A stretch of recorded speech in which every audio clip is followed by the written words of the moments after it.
Ethiopia में 29 साल की एक महिला परिवार से दूर खाने की तलाश में टहल रही थी। साथ में एक बच्चा भी था। प्यास लगी तो पानी पीने के लिए झील किनारे पहुंची। अचानक एक मगरमच्छ ने उसे अपना शिकार बना लिया। महिला का नाम था लूसी, जिसे इंसानों की पहली ज्ञात मां कहा जाता है। नमस्ते, मैं हूं आदित्य। आज अंतर्राष्ट्रीय महिला दिवस है। आज के एक्सप्लेनर में जानेंगे लूसी की खोज कैसे हुई, उसकी जिंदगी कैसी थी और कैसे पता चला कि लूसी ही इंसानों की पहली मां हो सकती है। चार्ल्स डार्विन की थ्योरी ऑफ इवोल्यूशन के मुताबिक इंसानों के पूर्वज बंदर थे। ओरंगुटन का एक बेटा पेड़ पर तो दूसरा जमीन पर रहने लगा।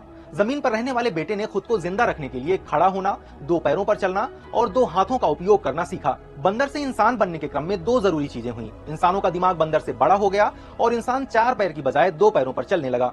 इन दोनों बातों में पहले क्या हुआ, ये लूसी की खोज के बाद ही पता लगा। 1970 में फ्रांस के जीवाश्म विज्ञानी मॉरिस तैयब ने इथियोपिया में एक जगह खोजी जहां लाखों साल पहले इंसान रहते थे। इसे हदार फॉर्मेशन नाम दिया गया और जीवाश्मों की खोज शुरू हो गई। 24 नवंबर 1974 को जीवाश्म विज्ञानी डोनाल्ड जोहानसन को 1.5 इंच का दाईं कोहनी की हड्डी का एक टुकड़ा मिला। जोहानसन ने जब करीब से देखा तो पाया कि ये इंसानों का पूर्वज है। पास में ही एक फीमर यानी जांघ की हड्डी का निचला हिस्सा भी मिला।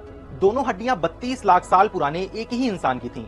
जोहानसन दो पैरों पर चलने वाले दुनिया के सबसे पुराने इंसान की खोज कर चुके थे। जोहानसन की टीम को कुल 47 हड्डियां मिली। इनमें पेल्विस, खोपड़ी के पीछे का हिस्सा, कुछ पसलियां और जबड़े की हड्डियां थीं। ये एक महिला की थी जो बच्चे पैदा कर सकती थी।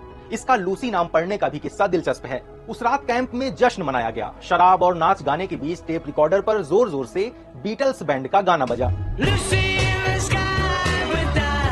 जोहानसन ने अपनी किताब Lucy's legacy the quest for human origins में बताया कि मेरी गर्लफ्रेंड पामेला एल्डरमैन ने पूछा, हम इसका नाम लूसी क्यों नहीं रख सकते। इसके बाद सब उसे लूसी कहने लगे। रिसर्चर्स ने लूसी के दौर की जिंदगी के बारे में कई रोचक बातें पता लगाई हैं।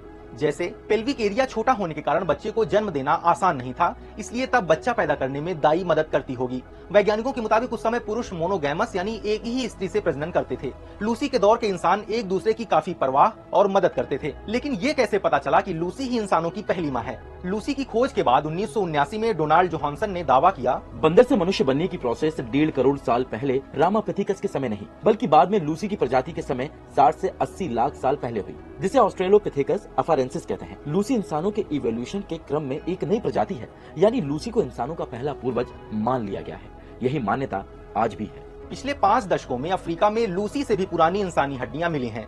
जोहानसन के मुताबिक भले ही लूसी अब हमारी सबसे बुजुर्ग मां नहीं रही, लेकिन वो इंसान की दो प्रमुख शाखाओं, विलुप्त हो चुके ऑस्ट्रेलोपिथेकस और आधुनिक होमोसेपियंस के बीच की कड़ी जरूर है। आज के एक्सपेरिमेंट में